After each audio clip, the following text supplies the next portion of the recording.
Hello, I am the cartoonist M. Rashid. This cartoon, I was debating whether I was gonna do a video about it. It's even though it's one of my most often shared uh, cartoons. The relationship space, I've is not really my lane. I don't really like digging deep into that one because mostly um,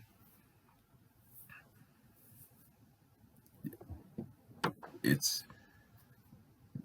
pretty small inside the greater picture, and I think other people do a better job of dealing with that particular topic than me, particularly Cynthia G. But the other day, I accidentally stumbled across this one YouTube video where it was talking about uh, white male celebrities gushing over black women celebrities. The title was, and it was part two, and I only watched a few seconds of it, but the thought that it triggered, and then I started going down I watched one of Cynthia's videos, and then the rabbit hole that it took me down, I'm like, okay, there's a hole there that maybe it does fit into my work, and maybe I should dig around in that some as part of my backlist of cartoons. Maybe I should try to fill that hole with hitting that from several angles. It's worth exploring, I think. The reason why I say it is because, like, using Cynthia G as an example of a phenomenon that I've been noticing lately in my own work, is that she is in active battle. Cynthia G is in active battle with very hostile ideologists, and they're jackasses. And the nature of that type of warfare is it makes you mean.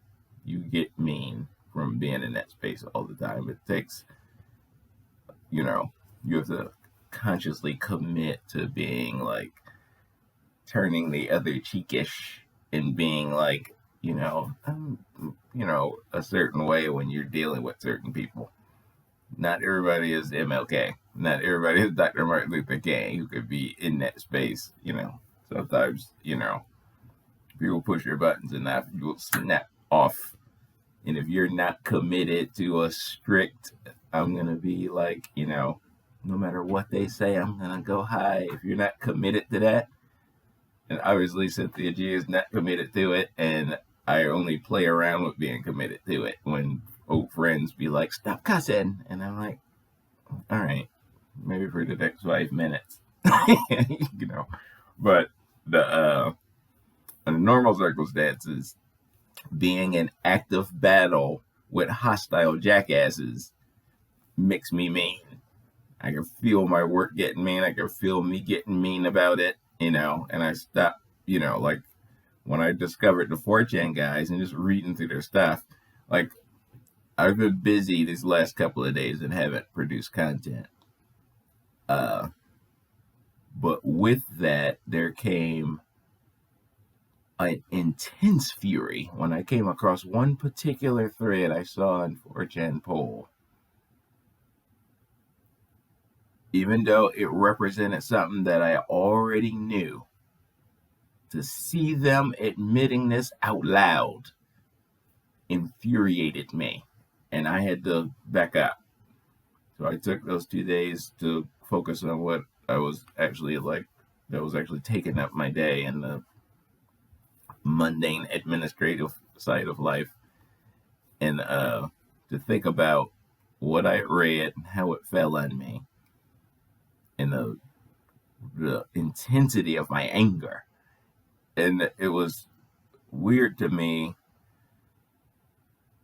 on the outside looking in of my feelings about it, because it was something I already knew. I already know y'all feel that way. I already know it. Like the record, the nature of my work is decoding what you say based on your record of deeds in the earth. That's why I say it doesn't matter what you say. You got to stop listening to white people when they talk.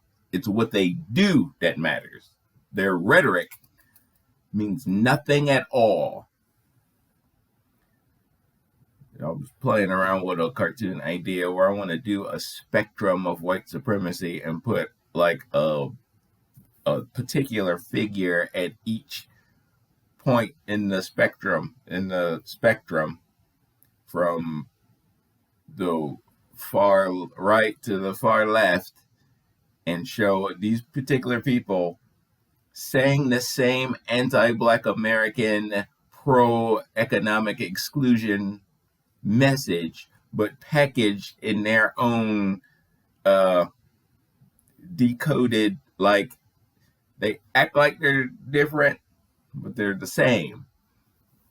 So I'm already used to, like, I know this about you because I see in the record what you've done to me. So your rhetoric is dumb. It doesn't mean anything.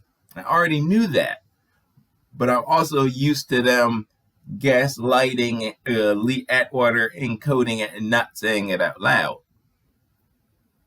So part of me lurking and reading like 4chan rhetoric and then addressing their favorite points regularly these last several months has made me mean, because those guys don't encode Lee Atwater, their rhetoric. They just, it's like 1840 over there, and they just raw and let it all hang out.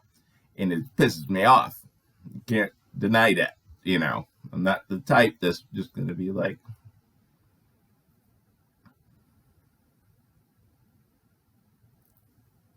so.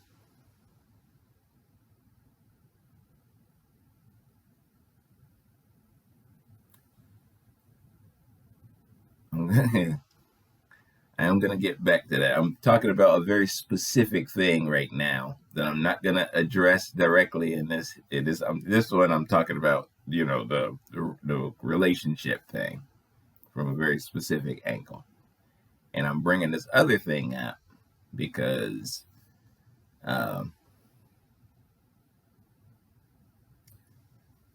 as I feel myself get meaner in how I address craft these cartoons based on how evil my foe is, I've came across a hole inside of this particular subject space that I have not seen touched on a lot, if at all. And because Cynthia G herself is in active war mode and taking a very hard stance in a certain way, she doesn't believe in not all Black men and not all Black. She doesn't believe in doing that either. I didn't get that from her. I just feel her in like how people talk at me online. You trying to control my narrative and trying to control my voice by saying you have to say not everybody does it.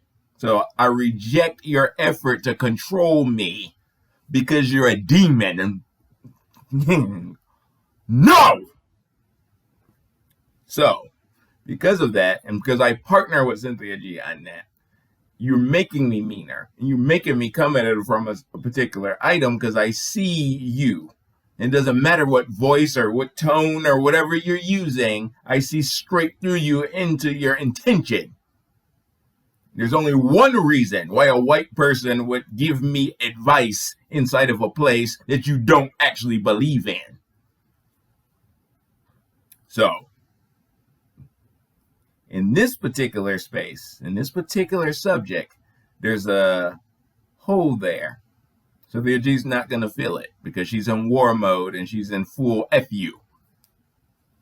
But I see a space that I think I want to fill that hole in that particular area. And it's the nature of it is, I mentioned before that the female of the human species is pretty much the foundational rock of culture. She's the one that is the child's first teacher, the one that sets that foundation that we build on in all of our ideologies and creeds and stuff. The woman is first. This is very important. So the concept of Black excellence, I tease it sometimes from a particular place about, the Boule and those kind of people, but there is a package of strong work ethic and things like that from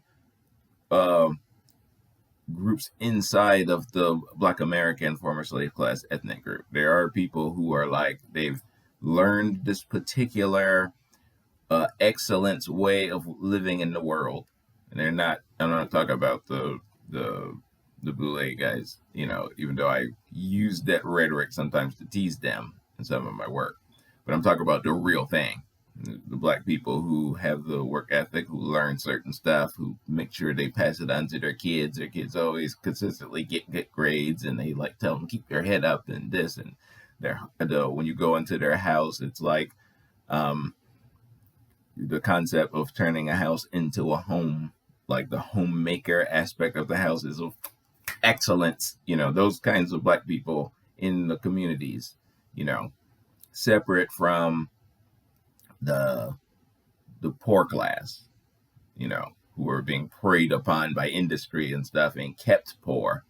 And you could see, like, as the effects of certain stuff that on one hand's report mentioned, as well as Gary Webb's infamous findings and that kind of stuff, did to my people on the poorest side. I'm going to talk about that, even though among that group, you could find people who have that particular ethnic, but they don't stay there long because of that. But the other, who are just struggling because of the systemic racism effects, but they still pass this stuff to their kids, and they're in danger because of the active attack against the Black family. The point is to keep us subjugated, to keep us in a state ripe for continued exploitation and plunder. So the enemy is pulling out all that is good from my community, which includes the Black mother. So these particular groups of families who pass this particular understanding and life creeds and principles and stuff through the generations, they've reached a point now where some of them are open to the interracial relationship. And without the knowledge of what that means in history, separate from the pseudo-progress rhetoric of my ideological foe on the left side. The problem is that strong work ethic, Black excellence thing, people can use that for their own group.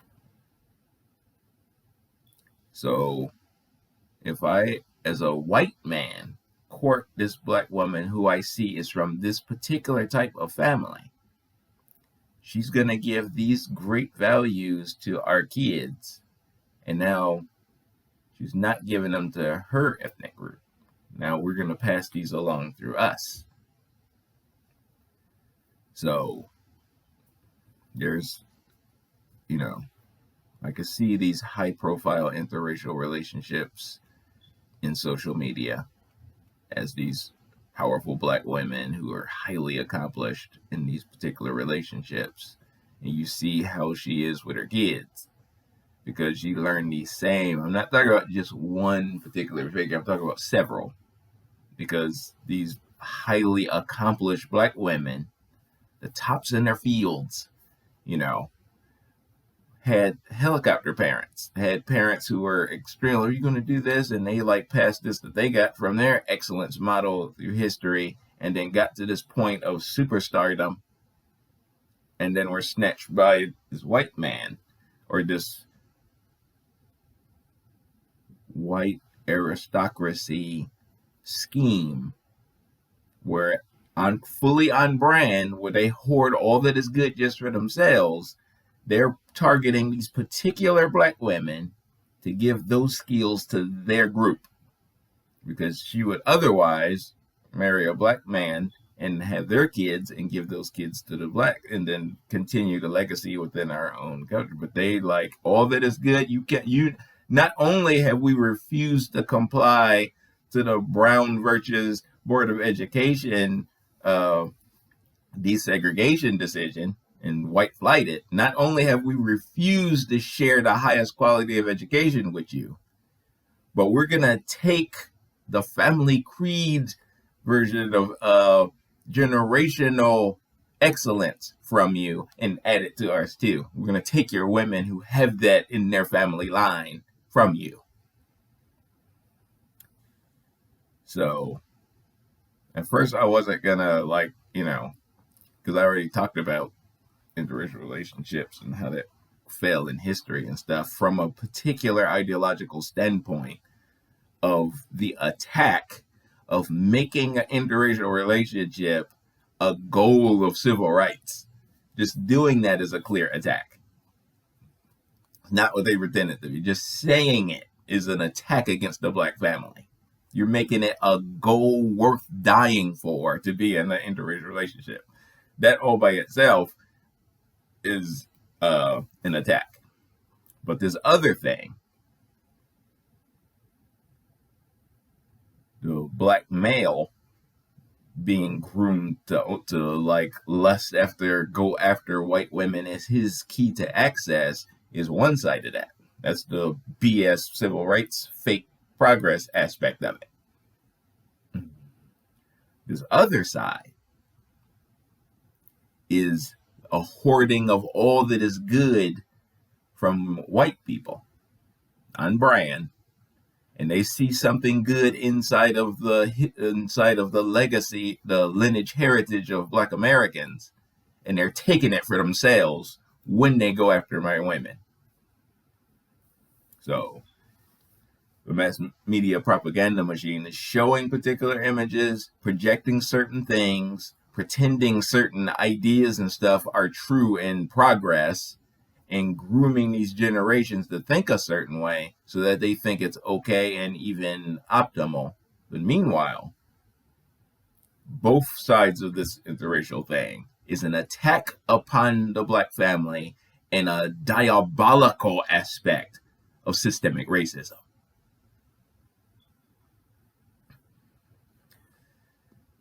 Peace.